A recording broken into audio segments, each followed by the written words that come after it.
Welcome, fellow bookworms, to Tipra's Den. My name is Whitney, and today I have my TBR for September.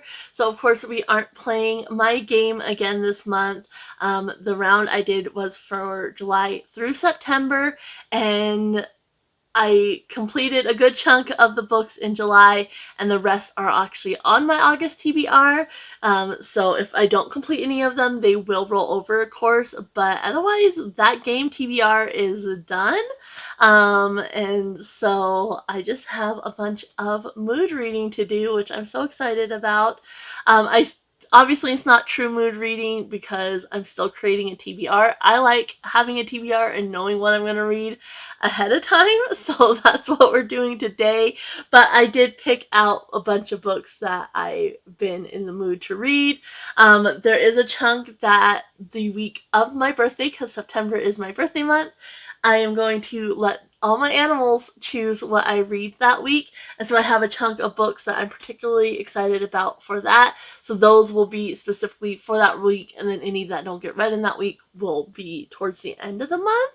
But I do have 3 books that I do need to get on the TBR because they're challenges I have set. The first one is my Genre-a-thon book. Each month I do a readathon and a genre-a-thon, and it's focusing on different genre or genre adjacent prompts, and just trying to get outside my comfort zone a little bit. Because it's my birthday month, the prompt this month is age is just a number, to read either YA, middle grade, or children's. I know they're not genres, but I know a lot of people stay away from certain age ranges because they feel like they outgrown them or things like that. I personally love to read a bunch of variety in different age ranges. I mostly read adult books or YA, but I dive into children's and middle grade fairly often. I am going with a middle grade for my choice on this. It is a series that I've had for a little bit, and I've looked at it a couple times, and I'm just a little bit intimidated by it for whatever reason, so I always pass it by. But this month is the month. I'm going to start Inkheart by Cornelia Funke.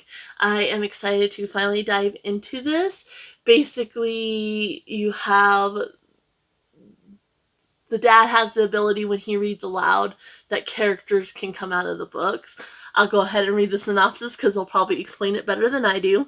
Imagine if it were possible to bring the characters from a book to life. Not like when someone reads a book with such enchantment that the characters seem to jump off the pages and into your bedroom, but for real. Imagine they could actually climb out of the pages and into our world. Then imagine if those characters brought their world into ours. One cruel night, young Maggie's father, Mo, reads aloud from Inkheart, and an evil ruler named Capricorn escapes the boundaries of fiction and lands in their living room. Suddenly, Maggie is smack in the middle of the kind of adventure she has only read about in books. Somehow, Maggie and Mo must learn to harness the magic that conjured this nightmare. Somehow, they must change the course of the story that has changed their lives forever. This is Inkheart, a timeless tale about books, about imagination, and about life. So, it is chunky, which is kind of why it intimidates me a little bit. It's a middle grade, so it should go read fairly quickly. And honestly, I'm reading the Harry Potter books. They're chunky too, so I don't know what it is about this that intimidates me a little bit, because it shouldn't really be the size. Sometimes when I think I'm really gonna love a book, I tend to put it off, but this should be a good time. That's the first one that I for sure need to get read in September. The other 2 are from my ABC title challenge, which is, just like it sounds, I'm going through the alphabet for different titles. I am up to T and U now. So the first one I'm going to be reading is Toilet Bound Hanako-kun, and this is by AidaIro. I'm not sure if I'm saying that right. And yeah, this one I found at the thrift store. There's a thrifting element to my ABC challenge. It is a manga, so it'll be nice and quick to read. And I actually watched Gab Smulders, and she's a gamer, and she was playing a game based on this, and so that was a lot of fun, and I can't wait to read the first one in the manga. It says, at Komomi Academy, rumors abound about the school's 7 mysteries. one of which is Hanako-san, said to occupy the third stall of the third-floor girls' bathroom in the old-school building. Hanako-san grants any wish when summoned. Nine Yashiro, an occult-loving high school girl who dreams of romance, ventures into this haunted bathroom, but the Hanako-san she meets there is nothing like she imagined. Kamomi Academy's Hanako-san is a boy, so I think that will be fun. And then the other one is for my U author, and that is Lisa Jackson Unspoken. And it says, the more you know. The envelope delivered to Shelby Cole's Seattle home contains no return address, just a photograph of a little girl. Shelby knows at once that this is the daughter she was told who died at birth. And in that moment, Shelby knows something else. She needs to go back to Bad Luck, Texas. The more you tell. She's not the only one coming home. A long ago killing is in the news again following a recanted testimony. A violent nightmare from Shelby's past has been set free, and she can't shake a suspicion that someone is baiting her, luring her back here for their own ends. The more there is to fear. Shelby's search for the answers is met with stonewalling and hostility. Her only ally is a figure from her past, someone she has every reason not to trust. And in the midst of dark family revelations, she uncovers a terrifying scheme of revenge because some secrets, once spoken, can never be forgotten or forgiven. So that is that one for you. And so that is the 3 books that I absolutely have to read. I have a stack of books that I want to reread. They're from childhood and such. I am reading the Harry Potter series. I'm up to the last book in the series, which is Harry Potter and the Deathly Hallows. This is, of course, year 7.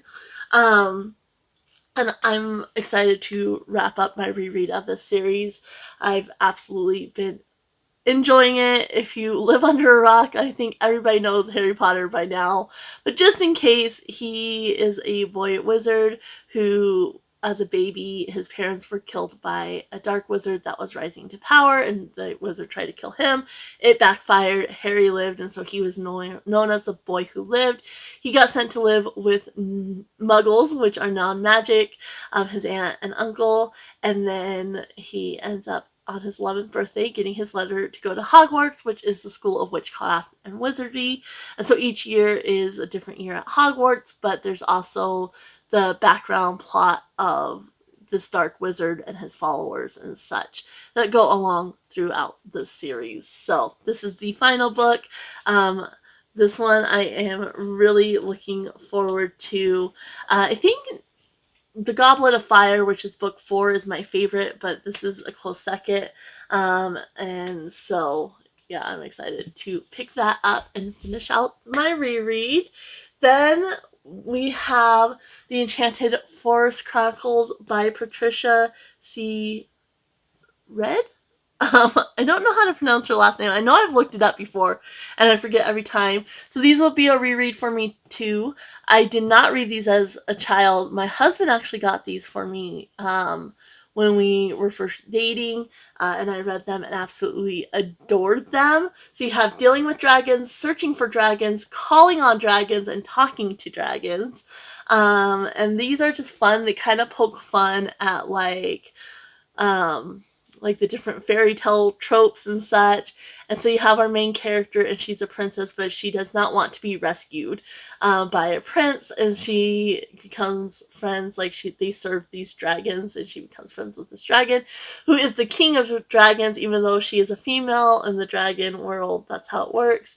And then you have these people that are after the dragons, and they, you can dissolve witches and such with cleaning agents. It's just very funny, very humorous, poking fun at fairy tale different tropes and such, kind of like anti-princess, and yeah, they are just so much fun, and I've been wanting to reread them, and so this is the month. And plus, for Buzzword, it's a word dealing with the senses in the title. And so taste, touch, hearing, what is it? Touch, taste, smell, sight, hearing, and any related words. So I'm going to be using calling and talking. I'll obviously do calling to officially fulfill the prompt. because when somebody's calling to you, you're hearing that. So I can't wait to reread these. They're going to be so much fun. Then I am also, this is top priority. I'm for sure going to be doing this one. Probably try to read these during my birthday week as well. But I'm going to be rereading the Heartland series. I've never officially read all of them. I think I got up to number 15. There's 20 books in the main series and then 5 special edition books, and so I'm going to be reading all 25. Like I said, I have read up to 15, and then the last 5 I never read, and I've read like one of the special editions, but not the others. And so I'm really, really excited to revisit this. I've been watching the newest 2 seasons of the show lately, because I'm 2 seasons behind, and I think they're gonna be filming season 18, which is amazing. I absolutely love the show. Very different from the books. Like, the base is there, but they're more Western style, where this is more like English hunter jumper type, where the show's more Western rodeo, that type of thing. So I absolutely adore these books. These books I want to reread specifically in September because I was introduced to them. Let's see, it was around September 11th. Things kind of fell apart, and we ended up living in a hotel, and I started reading these books at that time. I actually got the books for my birthday, the first one, maybe of the first couple, I don't remember, but basically things fell apart. My mom was like, you don't have to go to school on your birthday, and she took me to the bookshop, and I remember being in the hotel room and reading these books. I know I got a first maybe 6 or so, I think, because I remember reading a chunk of them. And I absolutely adored them. I have fond memory. Like, obviously that was a difficult time in life, but I have fond memories. They were able to kind of take me away from that. So I can't wait to reread the whole series. Obviously I'm not holding up all 25, so I just have the first one.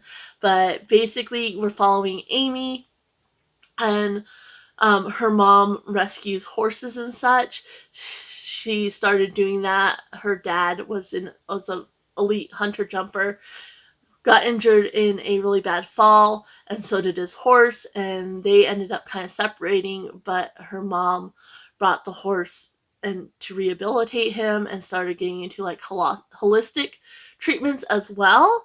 And so she's rescuing these horses that other people just kind of give up on. Well, there's a horse that needs to be rescued, and there's a bad storm, and her mom and her end up being in this accident, and her mom passes away. And so it's following Amy and trying to keep her mom's legacy alive, essentially, and heal and such from that trauma. So love the series, like I said, and the TV show is very different, but I love it for different reasons. Like, there's no comparison between the two because they are so different. I've also been really, really wanting to reread this lately. So I'm going to be reading the Wayside School collection by Louis Sakar. And so you have Sideways Stories from Wayside School. Wayside School is Falling Down. Wayside School Gets a Little Stranger. And Wayside School Beneath the Cloud of Doom. I know the book I had as a kid was Wayside School is Falling Down. And I think I had Wayside School Gets a Little Stranger, or I checked it out from the library a lot, but I didn't have the first one or the fourth one at all. I think the fourth one actually got published a bit later. So basically it's about the school, but everything's a little bit backward. It follows this one class, and so again, it has a lot of humor in it, and things are like backwards, and there's like a floor that not there, that doesn't exist, and at one point a child gets stuck in this class that is on that floor, and she's just basically disappears because she's in this class that isn't there on this floor that isn't there, like things like that. And it's just fun and funny, and I absolutely love this series, so I've been wanting to reread it, and so September's the month. Then we also have, I don't have all of the series, but we do have the Bunnicula books by James Howe. I loved Bunnicula. I was obsessed as a kid. And so we have Bunnicula, Holiday Inn, um, and Bunnicula Strikes Again in this little collection. And then we also have Return to Holiday Inn. Like I said, there is a couple others. Like I think one's The Celery Stalks at Midnight. Yeah. Which I don't have. Nighty Nightmare I don't have. And then Bunnicula meets Edgar Allan Crow I don't have. They're on the back here, so that's helpful. But I would like to get those at some point, but these are the main ones that I read and so was interested in picking up again when I was collecting books from my childhood. And these are just so much fun. It's being told by this like family dog. He's the narrator, and basically you have the dog, the cat, and this bunny gets brought into the mix. And there's something fishy about the bunny, and so he's trying to figure out what is fishy about the bunny, and vegetables are being drained, and it's just so much fun. Again, funny. I love the animal component, so I can't wait to reread those. And then lastly, this one's probably lower priority. I was obsessed with it as a kid. Like the first one in the series I checked out from the library over and over and over, even well into like my teenage years, and sometimes as an adult. And that is A Wrinkle in Time by Madeleine L'Engle. This is the trilogy. There's 5 books, and so you have Many Waters and An Acceptable Time. I never read either one of those. I would like to pick them up at some point and go ahead and read them, but I know Many Waters follows the twins. And so basically you have Meg and Charles Wallace, which are 2 members of the Wallace family, and then they also have their twin brothers, Denny and Sandy. Um, and I just never really was all that interested in that one, and so I liked the first 3, particularly A Wrinkle in Time. Like I said, I just checked it out over and over and over and over and over again. And so basically in the first one, their dad disappears, and then these 3 strange women appear, and Mrs. What's It, Mrs. Who, and I forget the third one. But they basically appear, and Meg and Charles Wallace, along with a school friend of Meg, ends up going on this adventure trying to find her dad. And there's a tesseract, there's things, there's this big brain, there's a strange planet that's run by this big brain and such, and it's just a lot of fun. I absolutely adore A Wrinkle in Time, and I enjoyed the other 2 in the series that I've read. Obviously, and then I didn't read the last 2, but yeah, this one I've read so many times in my life, it's kind of lower priority, but I would like to revisit at least A Wrinkle in Time, if not all 3 of the ones that I have. So that is all the children's books and rereads that I want to do. Now, there's 2 books I don't have yet that I'm hoping to get for my birthday, and if I do, then I will definitely read them. The first one, I read the Tigers series by Colleen Hook. This first one is Tiger's Curse, and I thought the series was all wrapped up. She's actually coming out with another one. I think it comes out September 10th. So hopefully I can run out and grab it, but it's called Tiger's Tale. And I read these. My husband got me, I think, the second one in the series. And so I picked up the first one and absolutely fell in love with the books, and then immediately got the other ones. The final one and this one, the 5th one, is my favorite. And then there's also a little novella that I read. Like, I read them all. I binged them a couple years ago, and just absolutely adore them. It's about these 2 brothers who are cursed to be tigers, and then enter the main character, and she's trying to help them break the curse. There's dragons involved here. They're going on these different quests to break the curse and such. I just adore these books, and so I'm really excited for the next one that's coming out. I don't think it follows any of these characters. We now have 2 sisters that are cursed to be tigers, from what I understand. And so I don't know if they're connected to any of these characters or not, but regardless, like, I love this series, so I definitely want to pick that one up. Like, it's a high priority pickup for me, and so if I can get it for my birthday, I definitely am going to, because I want to read that. I will probably just devour it like I did the other books. And then, of course, we have Wisteria, which is coming out, I think, August 10th. And so that's the 3rd one, following Belladonna and Foxglove by Adeline Grace. I really enjoyed Belladonna. Really had a great time with it. Loved Foxglove, and kind of where it left off. I think Wisteria is going to be my favorite of the series. And so I've been waiting. Like, I've had it on my wish list since I could put it on there. And I've been waiting for it to come out. Like, I am ready. And so I definitely plan on picking that up. Like, I told my husband, like, if I can't get, finance-wise, things are a little tight right now, and I was like, if I can't get anything else, I just want those 2 books, the Tiger book and Wisteria. Like, and out of the 2, if I can only get one, I'm gonna get Wisteria, because I can wait. It's been a while since I read the Tiger books, but I've been waiting for Wisteria for so long. And so, yeah, I'll probably get it, and that'll probably be one that I just devour right away as well. And so, yeah, those 2 I don't have. But like I said, I'm hoping I can actually get for my birthday. Then we have a stack of books, and these are the books I'm going to let the animals choose from. So we have 4 dogs and 3 cats, and I'm going to let them choose my reads for the week. Each one can choose a book, and so I just have a stack that I am hoping to get to.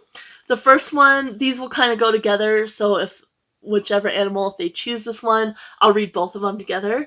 So we have The Shadows Between Us and The Darkness Within Us. These are by Trisha Levenseller. And I read The Daughter of the Pirate King / Siren Queen, that duology, absolutely loved it. Then I read her Bladesmith duology, and that was my favorite from last year. It had a neurodivergent rep, which I absolutely love. I just really adore this author's writing.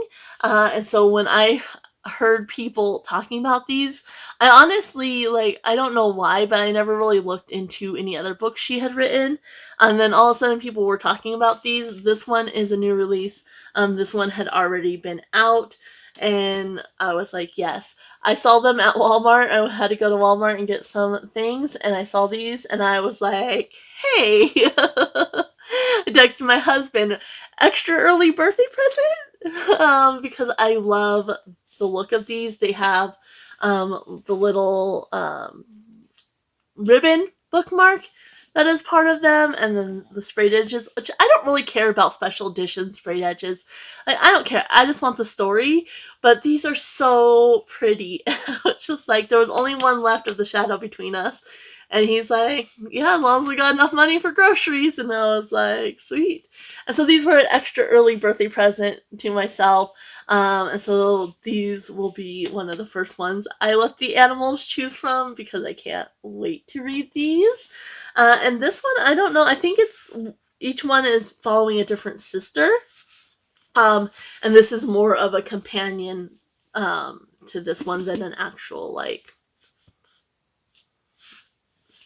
series that go together.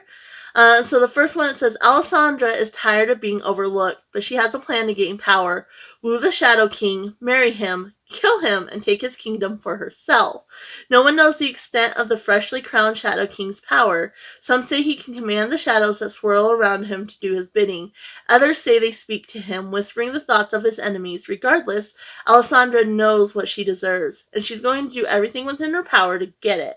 But Alessandra is not the only one trying to kill the king. As attempts on his life are made, she finds herself trying to keep him alive long enough for him to make her his queen, all while struggling not to lose her heart. After all, who better for a Shadow King than a cunning, villainous queen? So, sounds so good. And then the other one is, of course, The Darkness Within Us. I already said that. And this one says, Chrysantha Stathos has won. By hiding her intelligence and ambition behind the mask of a beautiful, airheaded girl, she has become a wealthy duchess. And once her elderly husband dies, she will have all the freedom and money and safety she's ever wanted, or so she thought. A man claiming to be the estranged grandson of Chrysantha's lecherous late husband has turned up to steal her inheritance. To make matters worse, her little sister is going to be queen and is rubbing it in her face. So Chrysantha decides that the only thing to do is upstage Alessandra at her own wedding, and as for this grandson, he has to go. Never mind that he's extremely handsome and secretive with mysterious powers.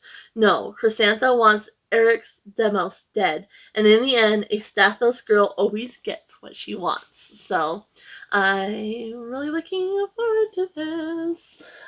So those are the first two, the ones I'm probably most excited about. And then we also have the fourth Finley Donovan book. This one I picked up when we went to Vegas in March with my mom, aunt, and sister, and her daughter, so my nieces. And this is Finley Donovan Rolls the Dice by El Casamano. I knew I wanted this book, and so I saved, because I was like, that would be the perfect souvenir. That would be the perfect book to buy. It was a little town outside of Vegas, but it still counts. So I have all the memories. I have all the stuff from the trip stuffed in here as well, but I haven't read it yet, so that's been since March and it's just been sitting there. I'm not a big cozy mystery type of person, but I've really enjoyed this series, and so it's time to read this one. So basically, Finley Donovan is a single mother in the first book. She's an author too. She writes books, and she's talking to her agent in a Panera, and somebody overhears her and thinks she's a murderer for hire, and so slips her a note, and then things just kind of unfold. There's like the mafia that's involved, and in this one they're going to Atlantic City, so I would love to get to that one. Then we have one that this was sent to me by Michelle at what is her channel name? I'll leave it here. Reading on my breaks, I think. My brain just totally brain farted. Anyway, she was reading this. I was like, ooh, that sounds like one I would really enjoy. And so she's like, after I read it, I'll send it to you. So thank you for sending it to me. And I just haven't had a chance to pick it up yet. But I've really been enjoying like this time period. And so this is Wild Women and the Blues by Denny S. Bryce.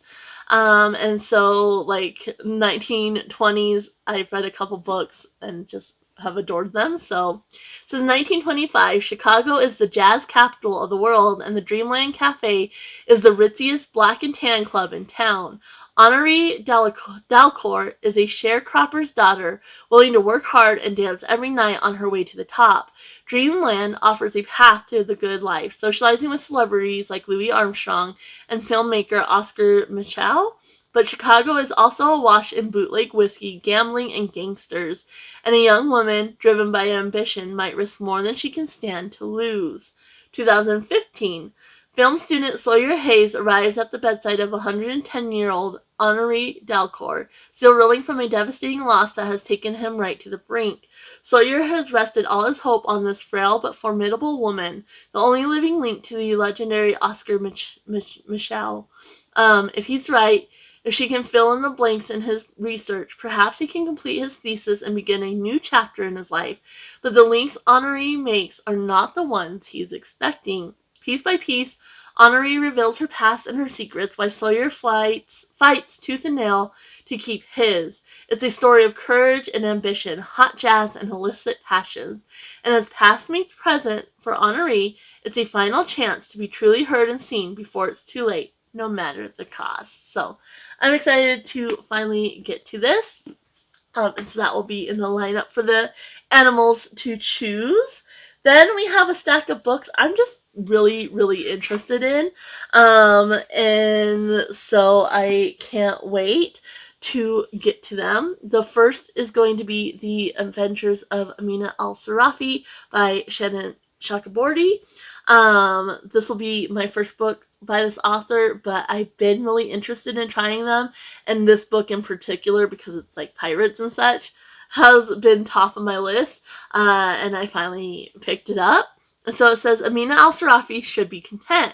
After a storied and scandalous career as one of the Indian Ocean's most notorious pirates, she survived backstabbing rogues, vengeful merchant princes, several husbands, and one actual demon to retire peacefully with her family to a life of piety, motherhood, and absolutely nothing that hints of the supernatural.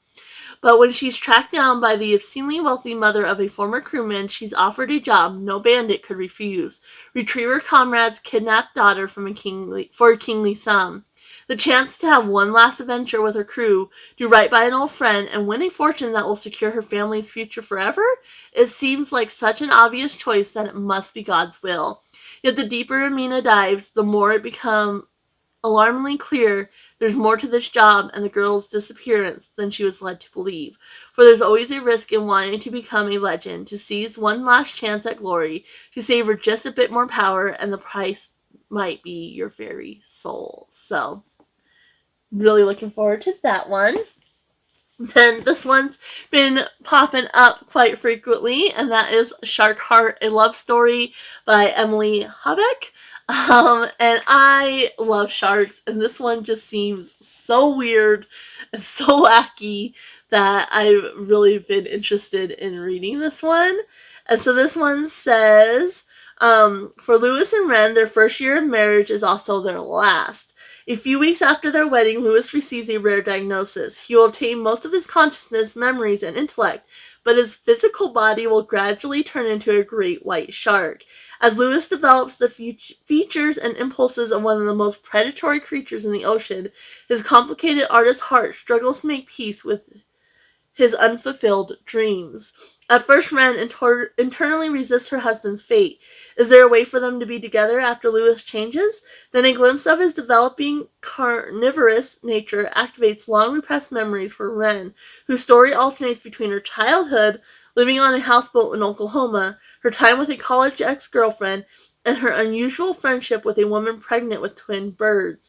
Woven throughout this bold novel is the story of Ren's mother, Angela, who became pregnant with Ren at 15 in an abusive relationship amid her parents' crumbling marriage. In the present, all of Ren's grief eventually collides, and she is forced to make an impossible choice. So, this a man that turns into a shark. It sounds a little literary, a little like magical realism-esque, and I just think I'm gonna love it. So I'm excited and intrigued by that one. Another one that was popular for a little while and has dropped off, I found this at the used bookstore, which I was very pleased with because I did not have to buy it new, is Ink, Blood, Sister Scribe by Emma Torzs. And yeah, this is one I've been wanting to read. Like I said, it was pretty popular there for a while. Now it's kind of dropped off. You don't really hear about it so much anymore. But it says, for generations, the Colote family has guarded a collection of ancient and rare books. Books that let a person walk through walls or manipulate the element. Books of magic that half-sisters Joanna and Esther have been raised to revere and protect. All magic comes with a price, though, and for years the sisters have been separated. Esther has fled to a remote base in Antarctica to escape the fate that killed her mother, and Joanna's isolated herself in their family home in Vermont, devoting her life to the study of these cherished volumes. But after their father dies suddenly while reading a book Joanna has never seen before, the sisters must reunite to preserve their family legacy. In the process, they'll uncover a world of magic far bigger and more dangerous than they ever imagined, and all the secrets their parents kept hidden, secrets that span centuries, continents, and even other libraries.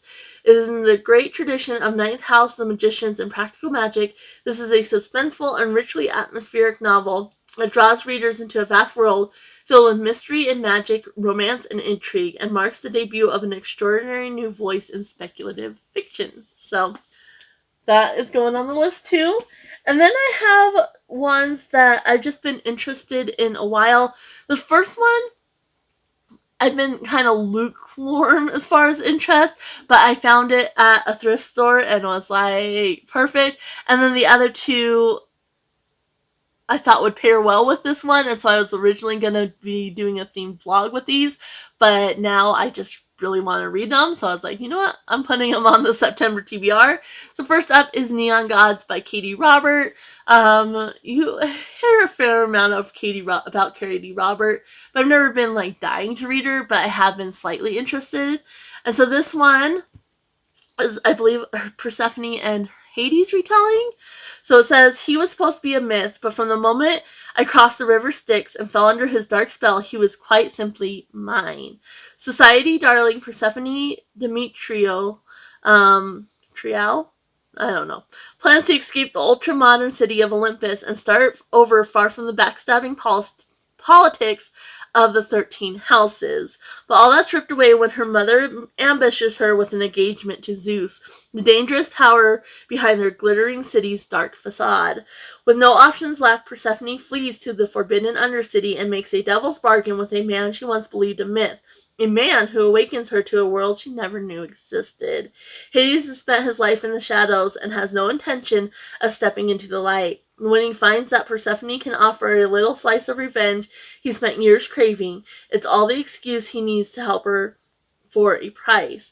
Yet every breathless night spent tangled together has given Hades a taste for Persephone, and he'll go to war with Olympus itself to keep her close. So there's that one.